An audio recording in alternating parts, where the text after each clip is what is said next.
Rais Nzelu ahidi kutimiza yale aliyoahidi kipindi cha kampeni. Na katika michezo na burudani, Baji 2 FC yaibuka na ushindi dhidi ya Baji 3 FC finali ya mashindano ya Media Day. Habari mtazamaji popote pale ulipo. Karibu katika taarifa ya habari kutoka hapa UoI Digital. Itakayosomwa kwako nami Telesia Chalamila. Rais mteule wa serikali ya wanafunzi Chuo Kikuu cha Iringa kwa mwaka wa masomo 2025-2026, Joseph Nzelu, amezungumzia changamoto alizokutana nazo wakati wa kampeni na jinsi atakavyotekeleza ahadi alizotoa kipindi cha kampeni. Mwanahabari wetu Anset Binambi ana undani wa taarifa hii. Changamoto ambayo nilipitia wakati wa kampeni ni vitisho, ambacho kitisho kikubwa ambacho nakumbuka nilipitia ni kipindi nimechukua fomu. Nikapokea simu baadhi za watu ambao nakuta wengine ninawaamini kabisa, wakaniambia kwenye nafasi uliochukua fomu kuna watu wenye financial wako vizuri, wenye fedha wamechukua fomu pia kwenye nafasi hiyo hiyo, unaonaje uachie kabisa usirudishe fomu? Wengine wakawa nasema hebu shuka basi badilisha iwe ya vice president isiwe ya president. Mimi nikawa na wajibu tu sawa, lakini moyoni mwangu nafsi ikawa inanisukuma kwamba wewe unatakiwa kuwa rais wa serikali ya wanafunzi. Kwa hiyo sikufuata zile kauli zao walizokuwa wananitisha kwamba of course ni kweli walikuwa watu wenye wako vizuri financially wamechukua fomu, lakini mwisho wa siku Mungu ni mwema. Nikasimamia pale ambapo nilikuwa ninaamini kwamba nitapita pale. Changamoto ambazo zinaweza kutatuliwa na serikali ya wanafunzi direct. Jambo ambalo tunatamani kulifanya ni kuhakikisha kwamba tunatumia vizuri fedha za serikali ya wanafunzi. Kwa sababu kama tutatumia hovyo hatutaweza kutatua zile changamoto za msingi za serikali ya wanafunzi, lakini tutatumia pesa hovyo hatutotatua zile changamoto za msingi za wanafunzi. Kwa hiyo ninatamani pesa zote ambazo zinakusanywa kwa serikali ya wanafunzi basi zinaenda kutatua changamoto za wanafunzi zile ambazo tunatakiwa kutatua kama serikali ya wanafunzi. Lakini zile ambazo zinatakiwa kutatuliwa na management basi tunaiconsult management inatatua kwa wakati. Kwa upande wake Nesfori Experi Isdori ambaye alikuwa ni mjumbe wa rais mteule Joseph Nzelu ameelezea kuwa kitu cha pekee kwenye uchaguzi wa mwaka huu ni sera ambazo walizitumia wagombea ambazo zilisaidia kuleta motisha na kuchangia ushindani baina ya wagombea. Kitu cha pekee nilichokiona kwa wagombea, kwanza sera zao zilikuwa nzuri na wanafunzi wengi walizipokea. Na wanafunzi wengi wa University of Iringa au jumuiya hii ya wanafunzi walikuwa wanatamani sana mabadiliko. Na hata sera za mheshimiwa zilikuwa ni sera za kuleta mabadiliko kwa wanafunzi. Na kiukweli wanafunzi walizipokea na wanafunzi wamezipenda sera zao.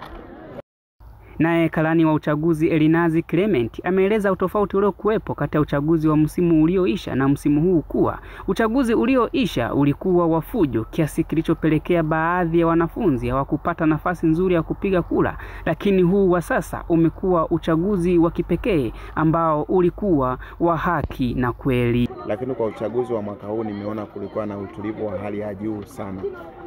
Chini ya kiongozi wetu Baba Warden ambaye kwa kweli alikuwa ni msaada mkubwa kuhakikisha uchaguzi unaenda vizuri, lakini pia na maofisa usalama, yani maaskari ambao walichukuliwa nje, lakini pia na maaskari ambao walinasoma hapa, wanafunzi wenzetu walihakikisha uchaguzi unaenda salama. Kwa hiyo tulienda vizuri kabisa.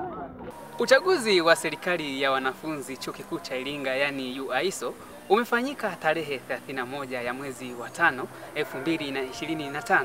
Huku rais akipatikana akiwa ni Joseph Nzelu, pamoja na wajumbe pia wamezungumza kuhusiana, wametoa maoni yao kuhusu changamoto walizopitia katika uchaguzi huo. Nikiripoti kutoka hapa ndani ya Chuo Kikuu cha Iringa, mimi ni Anset Binambi wa UoI Digital.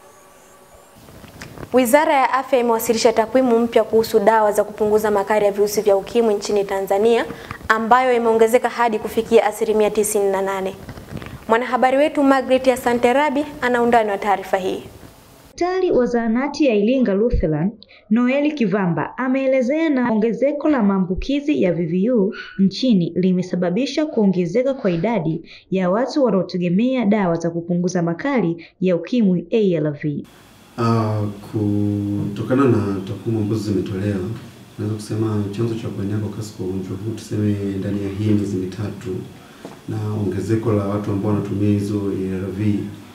Nadhani sababu zinaweza kuwa pamoja na ongezeko la mahusiano kwanza yasiyo salama, lakini pia inaweza ikawa ni sababu ya matumizi madogo ya njia za kujikinga na maambukizi ya virusi vya ukimwi, kwa mfano matumizi madogo ya kondomu, ulevi wa kupindukia miongoni mwa vijana na uelewa mdogo au tunasema elimu ndogo kuhusu VVU hasa kwa maeneo ya vijijini. Na pia huenda huduma za upimaji na uchunguzi pia zilikuwa sio rafiki kwa vijana wengi labda na kwa jamii ambazo zilikuwa zinaathirika. Na kwa upande wa wanafunzi wa Chuo Kikuu cha Iringa wametoa maoni yao kuhusu upimaji wa ugonjwa wa ukimwi, huku wakielezea kuwa ukosefu wa midahalo ya wazi kuhusu ukimwi vyuoni unafanya vijana wasichukulie swala hili kwa uzito. Kwa sababu hamna elimu ya afya, yani labda ingetusaidia kama wanafunzi tuone kuna muda unatengwa kwa ajili ya kutufundisha elimu ya afya, lakini asilimia kubwa vyuoni hiyo hatuioni. Kwa maoni yangu labda kungekuwa na zile public lecture kwa ajili ya afya ya ukimwi, ingeweza kusaidia. Social education zingetolewa mavyuoni, ingesaidia pia kuona namna watu wanaweza kujikinga vipi na ukimwi, na hata wale walioathirika pia wanaweza kuchukua tahadhari, labda ingesaidia. Ni jioni na mtaani, so serikali inatakiwa ianzishe labda elimu mbalimbali, kwa mfano kwenye kata binafsi, vitu kama hivyo itapendeza zaidi, kwa sababu si watu wote wanasoma chuoni, mtaani pia wanahitaji elimu. Haya ni maoni ya Daktari Noel Kivamba kuhusiana na ongezeko la unywaji wa dawa za ARV. Nikiripoti kutoka Iringa Lutheran Dispensary, ni mimi Margaret Asanterabi. Taarifa yake Margaret Asanterabi inatukamilishia habari za kitaifa. Mtazamaji, hii ni taarifa ya habari kutoka hapa UoI Digital. Tupate mapumziko mafupi, tukirejea ni habari za michezo na burudani zitakazoletwa kwako na Heri Thomas. Nikusihi endelea kubaki nasi.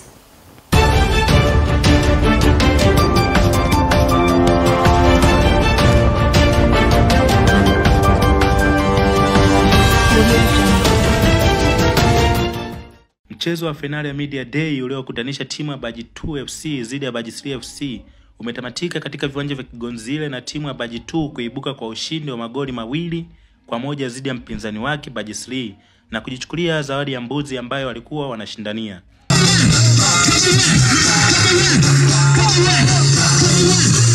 Baada ya mchezo kutamatika, kocha mkuu wa Baji 2 ameeleza namna walivyoyapokea matokeo hayo, pia amewapongeza wachezaji wake kwa kujituma uwanjani. Kwamba tukacheze mpira, tusicheze dharau kwa dharau kwamba wale jamani maveterani na nini, tucheze mpira kwa sababu wote pale kutafuta ushindi na ni finali. Cha kwanza tulipe tusalishe makosa ambayo tuliyafanya mechi ya mwisho wa mzunguko ambao tulikuwa magoli 3-0. Alafu pia tuweze kushinda mchezo wa finali kwa sababu sisi pia kwa mabingwa watetezi. Kwa hiyo ile hasira sio hasira ya vita, hasira ya kiu ya ushindi kutokana na mechi matokeo ya nyuma yetu hukumu. Na manaoza timu zote mbili wamekuwa na maoni tofauti juu ya matokeo walioyapata. Kipindi cha kwanza tuliweza kutawala dakika za mwanzoni, ingawa wao walikuwa wamemiliki sana eneo la katikati, lakini haikutufanya sisi kwa wanyonge. Japo kwa wameshinda, lakini tumetoa game tough sana kwao. Hata wao wenyewe nadhani sidhani kama wameamini kwa hiki ambacho wamekipata hii leo. Sisi binafsi tunajivunia kwanza kulingana na namna ambavyo namna ya nature ya kikosi chetu jinsi kilivyo. Tangu tunaanza mashindano mpaka tunafika finali, tulikuwa hatutarajii kama tunaweza kufika hapa kulingana na aina kikosi, ufinyu wa kikosi ambacho tuko nacho. Timu yetu ina squad 11 inayoanza. Mashabiki wa Baji 2 naambia ongeeni sana kwa kujitokeza kwa wingi. Tuliwaahidi toka mchezo wa nusu finali tulipopoteza kwamba mchezo wa finali tutashinda, na kweli tumeweza kuonyesha ushindi. Tunatakia mashindano mengine kujitokeza kwa wingi na kucheza finali. Kwa upande wake mchezaji bora wa mashindano haya alikuwa na haya ya kusema. Ambayo kwa wote na watu lakini pia unyenyekevu na hatimaye finali ya mashindano ya Media Day imetamatika katika kiwanja cha Kigonzile, ambayo kulikuwa na kutanisha mechi tatu kati ya Baji 2 na Baji 3.